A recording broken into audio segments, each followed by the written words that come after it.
नमस्कार मिठुर पाकशालाय सबाइके स्वागत जानाई। आज आमी आपनादेर साथे मांसेर एकटी रेसिपि शेयर करब। शीतेर नतून आलू दिए मांसेर एई रेसिपिटा आमी करेछि आर खेते किन्तु असाधारण हय।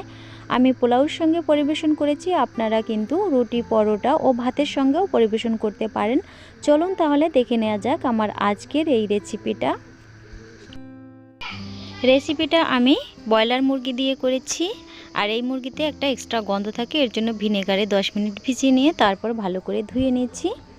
एबार एकटा मैरिनेट करते होबे। एर जोन्नो दिए दिलाम 1 टेबिल चामच आदा बाटा, 1 टेबिल चामच रसुन बाटा, 1 टेबिल चामच जिरे बाटा, 1 टेबिल चामच धने बाटा, 2 चा चामचेर मतो शुकना मरिच बाटा। मरिचटा बेशी एकटा झाल ना, एर जोन्नो आमि एकटु बेशी परिमाणे दिए दिलाम। और 1 चा चामच काँचा मरिच बाटा, 1 चा चामच हलुद गुड़ा, 1.5 चा चामच दिए दिচ্ছি लवण, 2 टेबिल चामच दिए दिलाम সরষের তেল। এবার সমস্ত কিছু ভালো করে ম্যারিনেট করে আমি আধা ঘন্টা রেখে দেব।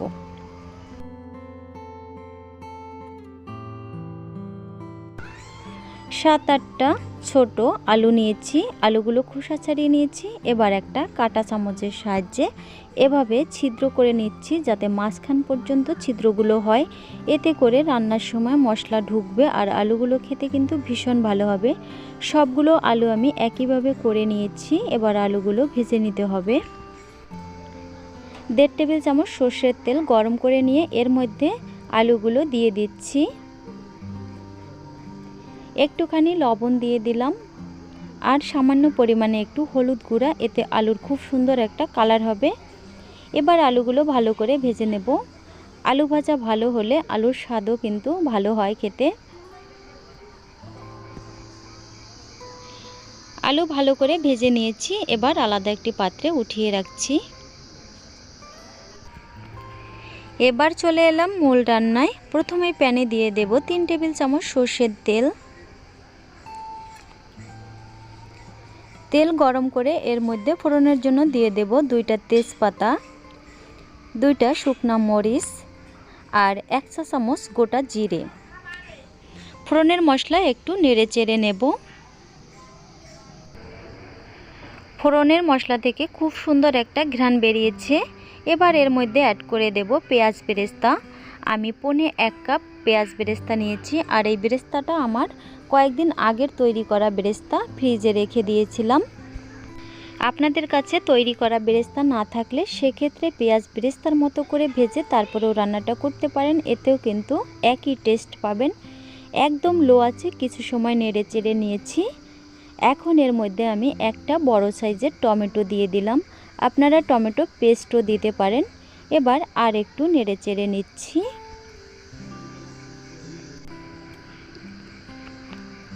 সামান্য পরিমাণে একটু জল দিয়ে দিলাম যাতে বেরেস্তা পুড়ে না যায়। পুড়ে গেলে এর স্বাদ তেতো হবে আর খেতে কিন্তু ভালো লাগবে না। এবার আর একটু সময় নেড়ে চেড়ে নিচ্ছি। টমেটোগুলো কিন্তু অনেকটাই নরম হয়ে গেছে। এ পর্যায়ে অ্যাড করে দেব এর মধ্যে ম্যারিনেট করা মাংস।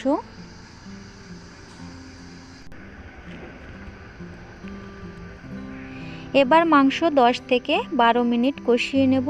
প্রথমে 5 থেকে 6 মিনিট মিডিয়াম হাইতে জাল করে নিয়ে তার পরবর্তীতে আমি মিডিয়াম লোতে কষিয়ে নেব।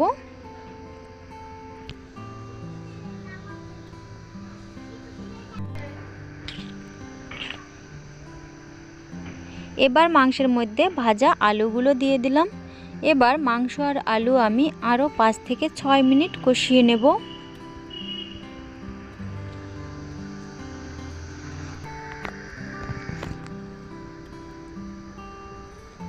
কষিয়ে নেওয়া হয়ে গেছে। এবার এর মধ্যে দিয়ে দিলাম 1 কাপ গরম জল, ভালো করে একটু মিলিয়ে নিচ্ছি।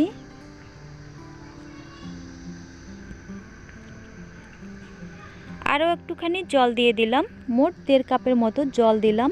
যদি আপনারা ঝোলের পরিমাণটা বেশি চান সেক্ষেত্রে 2 কাপের মতো জল দিতে পারেন। আর একটু লবণ দিয়ে দিলাম। এবার ভালো করে আবারও একটু মিলিয়ে নিলাম। এবার চুলার আঁচ লোতে রেখে আমি ঢাকা দিয়ে আধা ঘন্টা জাল করে নেব। আর মাঝে মধ্যে একটু নেড়েচেড়ে দেব যাতে মাংস নিচ থেকে লেগে না যায়। আধা ঘন্টা পরে ঢাকনা খুলে নিচ্ছি। দেখুন উপর দিয়ে তেল ভেসে উঠছে আর মাংসও কিন্তু খুব ভালো মতো সিদ্ধ হয়ে গেছে। 2টা কাঁচামরিচ দিয়ে দিলাম, এটা কিন্তু ফ্লেভারের জন্য, একটুও ঝাল হবে না।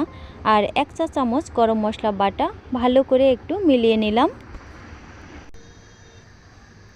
সবশেষে দিয়ে দিলাম 1 চা চামচ ঘি। এতে কিন্তু মাংসের স্বাদ খুব ভালো হয় আর খুব সুন্দর একটা ফ্লেভারও হয়। একটু মিশিয়ে নিলাম। এখন আমি চুলার আঁচ বন্ধ করে দিয়ে 2 মিনিট ঢাকা দিয়ে রাখবো।